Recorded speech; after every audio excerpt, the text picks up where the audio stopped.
Hey Eagles! So today we're going to make some magazine beads to turn into a bracelet. So as you can see, I've made several beads for my bracelet, and all you are going to need to finish these or to make your beads is a straw.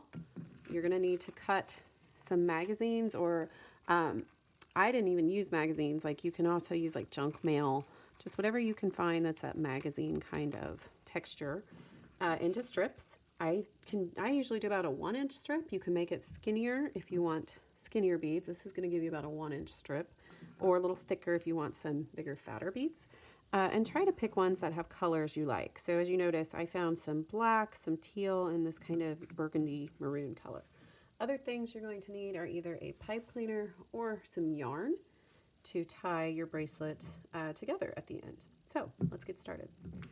All right, to make our beads, first thing I'm going to do is take the strip, and you're going to wrap it around the straw just as tightly as you can. So I want to make sure it's not too tight that it won't come off the straw, but I do want to kind of hold it as I rope it around there so that it stays pretty secure.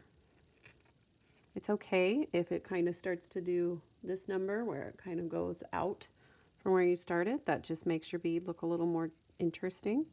When you get to just the last little bit of your bead left, you're going to take the glue, and instead of dot dot, not a lot, like we practice so often, you're actually going to put a little line of glue there, because we want to make sure that that bead stays secure from both ends, all the way from one end to the other. Now, in this project, it is okay, and I'm going to squish that on down. It's okay if the glue runs over a little bit on this particular craft or this project. When it does, I tend to just kind of smooth it on the top and then use my finger to press down. And I usually hold it about 15 seconds. So I'm going to count that out in my head. And as it's drying, what I tend to do is, once I've held it down for that time, I'm going to let it go, just kind of push it out of the way so I can make another strip. So this one, I'm going to make that burgundy color. So I've got to make sure that color's on the outside.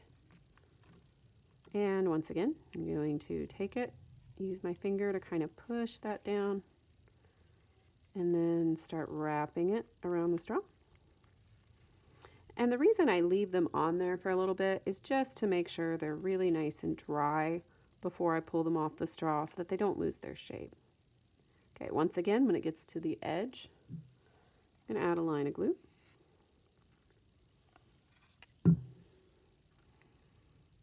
And it's okay if it squishes out. That just makes it a little bit more secure. I'm going to hold it for about 15 seconds again. And then I'm going to slide them off the straw here in just a moment. Normally, I would keep building and leave this on the straw for today so I can finish my necklace for you guys. I'm going to go ahead and slide these both off,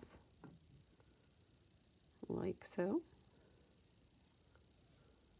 All right, and so now you actually have beads to work with. So all you're going to need to do is pick your pattern from the colors you've created and just string them on to either the yarn or the pipe cleaner that you've selected.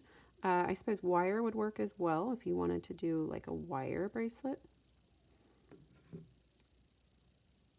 And the one thing you're probably going to want some help with on this is actually tying the bracelet to your wrist.